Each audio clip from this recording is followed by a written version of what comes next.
Hello বন্ধুরা, এখন বাজছে সকাল 7টা। আমি যাচ্ছি আমার মেয়েকে স্কুলে দিতে। আজকে অনেক লেট হয়ে গেছে উঠতে। মেয়েও খুব কান্নাকাটি করছিল স্কুল যাবে না বলে। তারপর অনেক কষ্টে রাজি করানো হলো। চলো তাহলে যাওয়া যাক। এই যে যাচ্ছি মেয়েকে স্কুলে দিতে। স্কুলের রাস্তায় এই দেখো, আজকে মেয়ের স্কুল থেকে মেয়ের স্কুলের কিটটা পেলাম। খুব খুশি। 1 মাস অপেক্ষার পর এতদিনে স্কুলের কিটটা পেলাম। আমার মেয়েও খুব খুশি কিটটা দেখে। নতুন বই, নতুন ব্যাগ, নতুন জুতো। ড্রেসটা এখনও পাইনি, দু একদিনের মধ্যে পেয়ে যাব। এই যে আমার মেয়ে খুব খুশি ড্রেসটা নিয়ে। দেখো কেমন হাসছে, বলছে ভেরি হ্যাপি। চলো কিটটা ওপেন করা যাক। আমি ওর বাবার কাছে একটা নাইফ চাইছি কিটটা ওপেন করার জন্য। কিটটা ওপেন করলাম। কিটটা ওপেন করার পর দেখলাম একটা স্কুল ব্যাগ আছে ওর মধ্যে, যেখানে স্কুলের নাম লেখা আছে। তারপরে একটা টুপি আছে, একটা ছোট্ট ফ্যান্টাসি বক্স আছে। ফ্যান্টাসি বক্সটার মানে হচ্ছে ওর মধ্যে ছোট ছোট কার্ডস আছে, যে কার্ডসের মধ্যে লেখা আছে ABCD এবং A ফর অ্যাপেল, এরকম। মানে ওটা বই নয়, একটা কার্ডের মতো ছোট ছোট দেওয়া আছে। তারপর একটা অ্যাপ্রন আছে। এই যে টুপিটা আমার মেয়ে মাথায় দিয়েছে, দেখো হাসিটা দেখো। তারপরে অ্যাপ্রন আছে, বই আছে, ড্রয়িং বুক আছে, প্রায় অনেক কিছুই আছে। তবে ড্রেসটা পেলে জানো তো একটু বেশিই খুশি হতাম। যতক্ষণ না স্কুল ড্রেস পরে স্কুল যাওয়া হয় ততক্ষণ কিন্তু স্কুল যায় বলে মনে হয় না।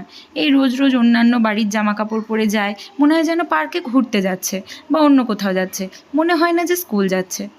স্কুলের ড্রেস যতক্ষণ না পরে ততক্ষণ না ঠিক জিনিসটা আধো আধো মনে হয়। এই যে এটা একটা চকবোর্ড। তারপরে দেওয়া আছে যে এটার মধ্যে সব বইগুলো খাতাগুলো সব দেওয়া আছে। আজকে রান্না করলাম, রান্না করতে ঠিক মন যাচ্ছিল না, খুব তেতো খেতে ইচ্ছে করছিল, যার জন্য একটু করলা আলু ভাজা করলাম আচারের তেল দিয়ে, আমের আচার। তারপর পটল আলু দিয়ে ডিমের ঝোল করলাম। এই যে পটলগুলো ভেজে রেখেছি। এটা আমার ছোট্ট রান্নাঘর। যাই এবারে জায়ের কাছে, যাকে জিজ্ঞাসা করি যে যা কী রান্না করলো। জায়ের ঘরটা ঠিক আমার রুমের পাশে, এবং যা রান্না করে নিজের রান্নাঘরের ওই দিককার গ্রিল বারান্দাটায়। এই যে যা খাওয়াচ্ছে জায়ের ছোট মেয়েকে। আমি জিজ্ঞাসা করছি যে কি রান্না করবি, বলল আলু পোস্ত রান্না করব।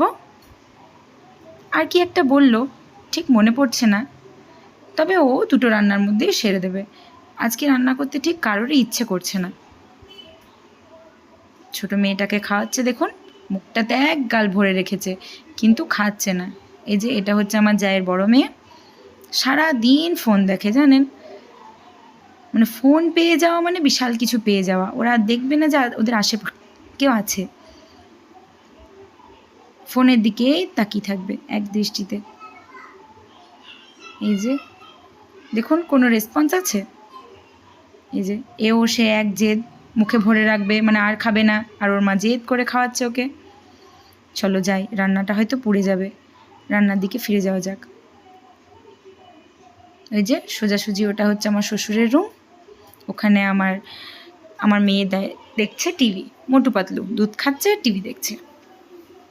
ও সে তাই, কিন্তু ও ফোনটা খুব একটা নেয় না, ফোনটাও পছন্দ করে না, তবে ও টিভিটা দেখে।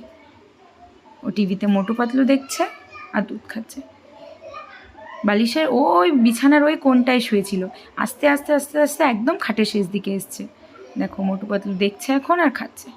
চলো, এই যে আমি আর আমার যা এখন বেরিয়েছি বাজারে, একটু সোনার দোকান যাব। আমার একটা নাকের ফুল হারিয়ে গেছে, বিছানায় রেখেছিলাম রাত্রে, ঘুমের ঘোরে খুলে তারপর আর পাচ্ছি না। তারপর এই যে আমরা যাচ্ছি এখন আরটি স্কুলের রোডটাতে। আমরা যাচ্ছি আমাদের খুব চেনা একটি দোকানে, যেটার নাম হচ্ছে ঢাকেশ্বরী জুয়েলার্স। দোকানটি অরূপ দা, এবং আমরা সেই দোকানটা থেকে সোনা গয়না রীতিমতো কিনে থাকি। তো ওখানে এখন যাচ্ছি, স্কুটি করে যাচ্ছি আমি আর আমার যা। নতুন নতুন স্কুটি চালানো শিখেছি, ওটা করেই এখন বেরিয়ে যায়। কাউকে আরও তো বলতে হয় না যে নিয়ে যাও নিয়ে যাও, যেখানেই যায় আমি আর আমার যা একসাথেই চলে যাই। সেটা বাজার করা হোক কিংবা কাপড় জামা কেনাকাটা হোক কিংবা যাই হোক। এই যে এটা এখন হচ্ছে সিউড়ি ৩ বাজার রোড। এটাকে এক প্রকার সোনাপট্টি বলতে পারেন। এখানে প্রচুর সোনার দোকান আছে পরপর, সবগুলোতেই ভালো, তবে আমার ঢাকেশ্বরী জুয়েলার্সটা খুব পছন্দেরই দোকান। এখানে খুব সুন্দর সুন্দর ইউনিক ডিজাইন পাওয়া যায় এবং এখানকার যে ওনার তার ব্যবহার খুবই ভালো। এই যে এটা হচ্ছে আমাদের প্রতিবাদ মিছিল সিউড়ি বাস স্ট্যান্ডে। আমরা এখানে পৌঁছে গেছিলাম, এখানে আমি আর আমার জাদুকে নিয়ে গেছিলাম, অনেকক্ষণ ছিলাম। তো বন্ধুরা, এখন বাজছে রাত্রি 1টা এবং আমি এখন সিউড়ি বাস স্ট্যান্ডে হওয়া প্রতিবাদ মিছিল থেকে বাড়ি ফিরলাম। খুব সুন্দর প্রতিবাদ মিছিলটি হয়েছে এবং আশা করব যে সব জায়গাতেই এরকমই প্রতিবাদ মিছিল হয়েছে। এরকম সবাই যদি কাঁধে কাঁধ মিলিয়ে সবাই যদি একভাবে সব অন্যায়ের বিরুদ্ধে রুখে দাঁড়ায়, তো আশা করব যে কোনো অন্যায়েরই কোনো দোষী ছাড়া পাবে না, সমাজ বিরোধী লোকেরাও ভয় খেয়ে যাবে। এবং আমি প্রশাসনের কাছে আবেদন করব যে দোষীদেরকে খুব শীঘ্রই ধরা হোক এবং দৃষ্টান্তমূলক শাস্তি দেওয়া হোক।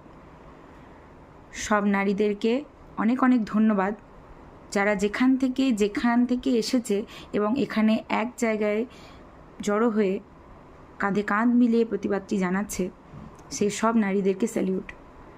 আশা করব এভাবেই যেন সবাই কাঁধে কাঁধ মিলিয়ে আসবেন এবং প্রতিটা অন্যায়ের বিরুদ্ধে রুখে দাঁড়াবেন। তো আজকে ভিডিওটি এখানে শেষ করা যাক, দেখা হবে কাল আবার।